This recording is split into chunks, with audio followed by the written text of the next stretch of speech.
বন্যার পানি নামলেও দুর্ভোগ কমেনি সুনামগঞ্জ শহর থেকে বেদগঞ্জমুখী সড়কের। ২০২২ সালের বন্যার ক্ষত এখনো রয়েছে সড়ক জুড়ে।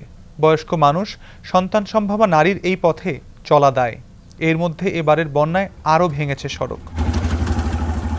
কেবল এই সড়ক নয়, ২ বছর আগে শতাব্দীর ভয়াবহ বন্যায় ক্ষতিগ্রস্ত হয়েছে গুরুত্বপূর্ণ অনেক সড়ক। আগের বন্যার ক্ষত সারাতে পারেনি সড়ক বিভাগও। এবারের বন্যায় এসব সড়ক পথের আরও বেহাল অবস্থা। ভাঙাচোরা সড়ক দিয়ে যানবাহন নিয়ে চলা কষ্টকর হয়ে দাঁড়িয়েছে। ২৫০টিরও বেশি ডিজাইন অপশন নিয়ে ওয়ালটন স্মার্ট ফ্রিজ, বোঝে আপনার প্রয়োজন। পরে তো আর কখনো রিপেয়ারিং করেই নাই, বরং এই বছর পানিতে যে অবস্থা হয়েছে, এখানে মানুষজন গাড়ি ঘোড়া চলাচলের কোনো বিলেই নেই। আমার মনে হয় উদ্বোধন কর্তৃপক্ষ এটা এদিকে দৃষ্টি দিয়ে না। আমরা যাতায়াত করতে খুবই কষ্ট।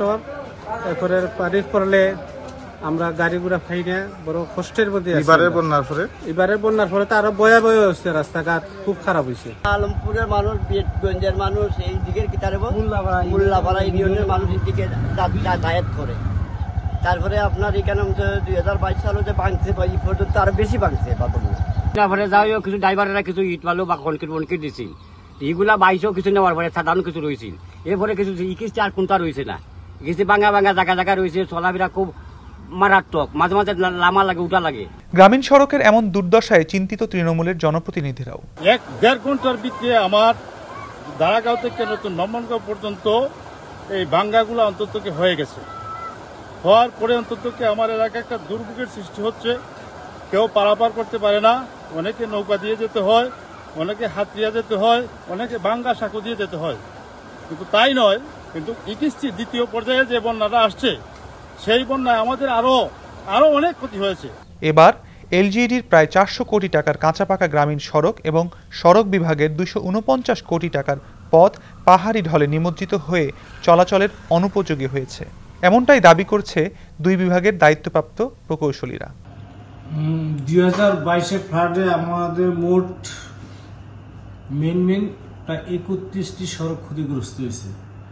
তার মধ্যে আমার ২০২২ ফ্লাড একটা প্রজেক্ট অনুমোদন হয়েছে ইতিপূর্বে, সেখানে আমরা মোট ১৫টি সড়কের অনুমোদন পাইছি। বাকি যে ১৬টা সড়ক ছিল, সেই ১৬টা সড়কের ভিতরে অতি গুরুত্বপূর্ণ ৯টা সড়কের মেইনটেনেন্স করা বিশেষভাবে প্রয়োজন ছিল, কিন্তু বরাদ্দ না থাকার কারণে সেই গুরুত্বপূর্ণ 9টি সড়কের কাজ করা আমাদের পক্ষে সম্ভব হয়নি। আমরা অনুমোদন এই পর্যন্ত 15টি সড়কের মধ্যে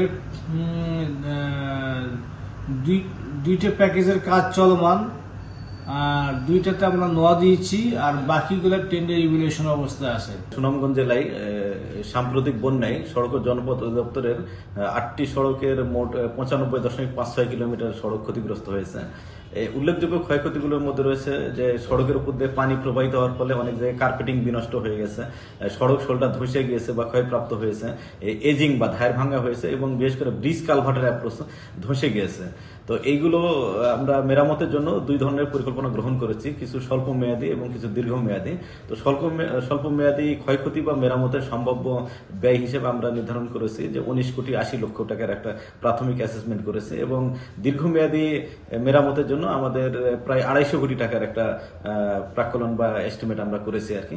বন্যা মোকাবেলায় পরিকল্পিত উদ্যোগ, বিশেষ করে নদী থেকে হাওরে, আবার হাওর থেকে নদীতে পানি নামার সংযোগ খালগুলো সচল না করলে প্রকৃতির প্রতিশোধে পড়তে হবে প্রতি বছরই। সুনামগঞ্জ থেকে পঙ্কজ দের পাঠানো তথ্যচিত্রে সমকাল ডেস্ক রিপোর্ট।